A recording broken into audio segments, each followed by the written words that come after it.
Today, we're going to unpack one of the most dramatic stories in business history, the story of Apple. Seriously, it's like a three-act play. You've got this revolutionary beginning, then a collapse that almost killed the company, and then, well, the single greatest comeback the tech world has ever seen. All right, let's get into it. So to really understand the comeback, you first have to feel just how bad the collapse was. In 1997, this is what Michael Dell, one of Apple's biggest competitors, said about them. I mean, think about that. The company was seen as a total lost cause, a sinking ship about to go under for good. And then you fast forward to late 2025, and Apple is valued at over $4 trillion. It's one of the most valuable companies on the entire planet. So the big question is, how on earth did they get from that damning quote to this unbelievable number? That's the story we're here to tell. And it all starts where so many Silicon Valley legends do, in a garage. Or does it? Yeah, this first part of the story is all about the scrappy, revolutionary beginnings of Apple Computer. You know, the whole company was really built on this amazing partnership between two totally different guys. You had Steve Wozniak, who was this self-taught engineering wizard. I mean, the guy could build absolute masterpieces from just a few parts. And then you had Steve Jobs, the visionary who saw how Wozniak's creations could change the world and, crucially, knew how to sell that vision. And when we say their beginning was humble, we mean it. They founded the company on April Fool's Day, 1976. And they didn't have some fancy office. They started out in Steve Jobs' childhood bedroom. To get their first bit of cash, Jobs sold his VW bus, and Wozniak sold his prized HP calculator. This wasn't some big corporate venture. It was a passion project, literally funded by selling their most valuable possessions. Okay, but here's a great little detail about that famous garage legend. Wozniak himself has kind of set the record straight. He said the real work, all the design and engineering, that didn't happen in the garage. The garage was basically just for quality control and shipping. It's a fun little myth bust that makes the real story even cooler, I think. And the products they made back then? Truly revolutionary. The Apple I was basically a kit for computer hobbyists. But then, just 1 year later, the Apple II came out and was a monster hit. It was one of the first personal computers that normal people could actually buy and use. And then, of course, in 1984, the Macintosh changed everything. It was the computer that introduced millions of people to the mouse and that point-and-click graphical interface we all take for granted today. But after that incredible start, the story takes a really sharp, painful downturn. So Act 2 is all about how Apple completely lost its way, lost its founder, and almost lost, well, everything. The turning point really happens in 1985. After a huge power struggle with the CEO he himself had hired, Steve Jobs gets forced out of Apple. Just like that, the visionary who started the whole thing was gone, and the company just started to drift. And this really shows you the heart of the problem Apple faced. See, Apple insisted on controlling everything, the hardware and the software, to create this perfect premium experience.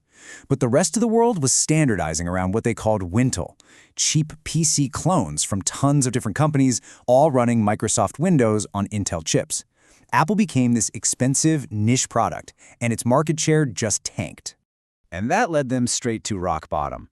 They had a string of confused, failed products, like the Newton, which was actually a brilliant idea for a handheld device, but it was just a decade too early. That, plus a revolving door of CEOs, brought Apple to the absolute brink. By 1997, the company was hemorrhaging money. And it was right at this moment that Michael Dell made that infamous quote we started with. But just when it seemed like it was all over, Act 3 begins. This is the comeback, the great turnaround that wouldn't just save Apple, but would put it on a path to literally change the world. And the thing that kicked it all off was a plot twist worthy of a movie.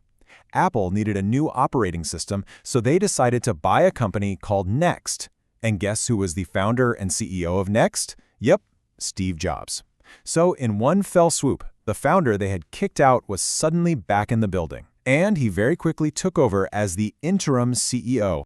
And he moved so fast, he took a $1 salary, basically telling everyone he was there to save the company, not to get rich. Then he did the unthinkable. He made a deal with his arch-rival Microsoft for a $150 million investment that gave Apple life-saving cash.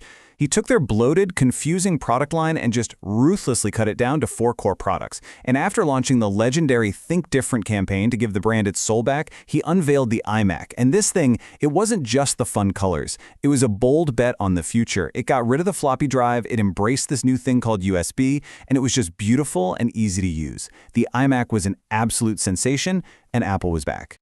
So, with the company saved from bankruptcy, Jobs started to think much, much bigger. It wasn't just about saving Apple Computer anymore.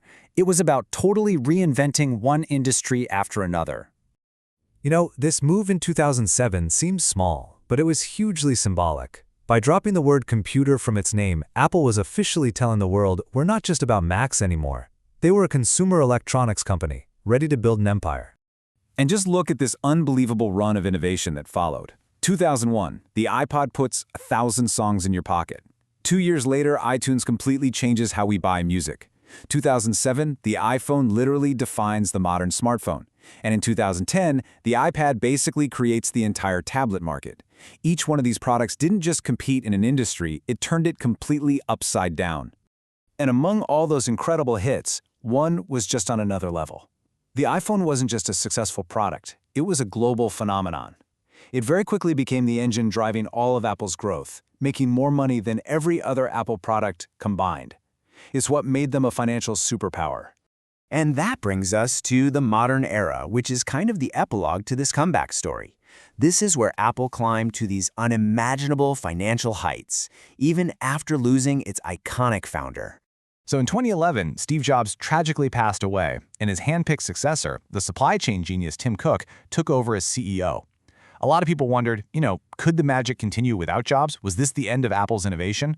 Well, Tim Cook was about to start a whole new chapter. Under Tim Cook, Apple didn't just survive, it completely transformed again. He masterfully expanded their whole world beyond just selling hardware. The focus shifted to building this huge, super profitable services business with things like Apple Music and iCloud. He also proved Apple could still launch blockbuster new products, with the Apple Watch and AirPods becoming these massive cultural hits.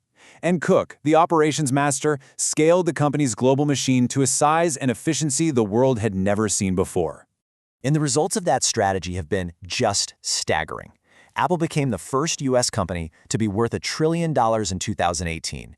Just 2 years later, it hit $2 trillion, and by late 2025, it was hovering around an incredible $4 trillion. The numbers are just mind-boggling. So, when you zoom out, that's the whole arc. It's a journey that starts in a bedroom, flies to incredible heights, crashes to the very brink of death, and then gets reborn to become one of the most powerful and influential companies in human history. It is a truly remarkable story of failure and redemption, and it leaves us with one final really fascinating question to think about.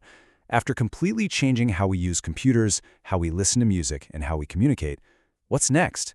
What's the next big industry that Apple is going to try to reinvent?